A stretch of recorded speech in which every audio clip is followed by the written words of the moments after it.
Klay Thompson, one of the Splash Brothers. Very interesting, I guess, point in his career going into the NBA Finals. A little bit of blood coming out of his ear. What did you think? I mean, I don't think the Trevor Ariza kick was intentional at all, but allowed to go back in the game.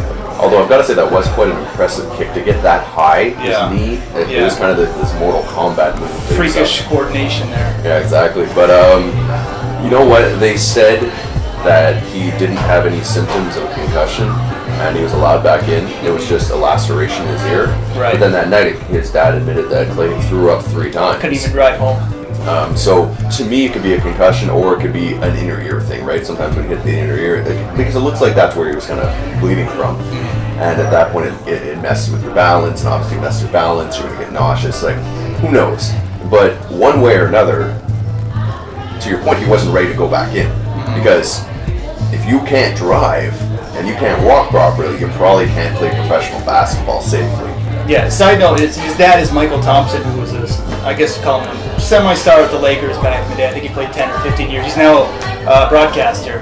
But, I mean, it's an interesting scenario because both the Splash Brothers have had head injuries in the last week, and I hate to say that I called it a few weeks back that they've been dodging bullets for months. No health issues at all besides most spades. And now heads, seems to be rolling. Assuming he's going to be able to play in the NBA Finals, Steve Kerr saying he's probably going to be ready. He's going to have to be, I guess, the league doctors will have to look at him. What is he going to bring to the table, and how is this going to affect his game? Well, Klay Thompson, I think, is one of those. I don't want to call him just a 3-and-D guy because he does a lot more than that. But he does 3-and-D really well. Yeah. Well, he's one of the best shooting 2s in the game. Actually, just shooting. I mean, him, Kyle Korver, it's an elite bunch. But people don't give him enough credit. He played great defense. That whole on Harden, his ability to just stay on him. He doesn't get all the sexy steals and blocks off him, although he did have a few blocks that were really nice. His ability to just play his man really well and hit shots, and he's the legit size for his position. And let's face it, the Golden State Warriors require a lot of scoring out of that backcourt, and he's one of the main contributors. I got to see him play last summer in Spain, and for me, he was the breakout player of the tournament. I actually, in our preseason show, I called him. I thought he was going to come off the bench like he did for Team USA. I thought he was going to be 6th man of the year, and as everyone's seeing, he's just kind of grown into the role. He was an all-star this year as well. He kind of set the tone where I'm on this level along with these other guys, elite guys in the league. The 2 things that really stood out to me were his attitude is just kind of tough nose attitude. This like I can deal with anything. That laid back kind of, I guess in a way, cold-blooded demeanor, and also like you said that defensive intensity. He blocked a lot. He did kind of the LeBron block from behind. His defense is extremely on a ton of guys. That was like his go-to play. Well, especially on his team because they have the Draymonds and the Andre Iguodala's, right? So those guys get a lot of attention offensively, and Andrew Bogut. Yeah, so I don't think he's acknowledged enough for his athleticism, both offensively and defensively.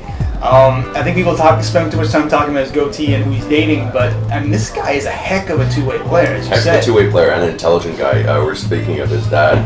Before, his dad gave him a lot of advice in terms of, not becoming one of those 30 for 30 poor at the end of your career guys. He's been saving his De Niro since he was starting in the league. Yeah. And he's a very intelligent player. The basketball IQ of that backcourt has to be up there in the league, absolutely. Guys bring it up as kind of an asterisk now, and I know you love the what ifs, but he almost got traded apparently to Minnesota for Kevin Love. So I mean, this is great that it did not happen. No, absolutely, and because at the end they saw too much value in him. They're like, and don't forget that Kevin Love at that time was not the Kevin Love we're talking about now in Cleveland. This was the 26-12 All-Star, arguably best power forward in the league, young who wants to leave and wants to be in Golden State. Kevin Love. So it's tough to say no to that, especially with kind of spreading out the wealth instead of having all your talents in that backcourt.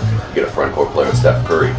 But I think ultimately that decision has led to a growth of a lot of the other players in that team in terms of the small ball, forwards, and it allows Draymond Green to stay at the 4. Like imagine this team had they had to have a traditional 4 like Kevin Love. Right. Very different team. Right. And maybe not as successful.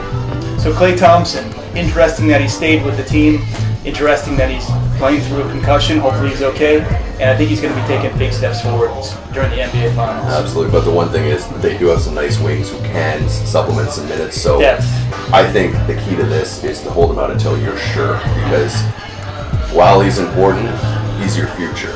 Him and Steph, so you want him to be there for the long game. Steve Kerr is a smart man. I think he's going to be very patient with Klay and with Steph Curry as well. And it's going to be a very, very interesting NBA Finals. Absolutely.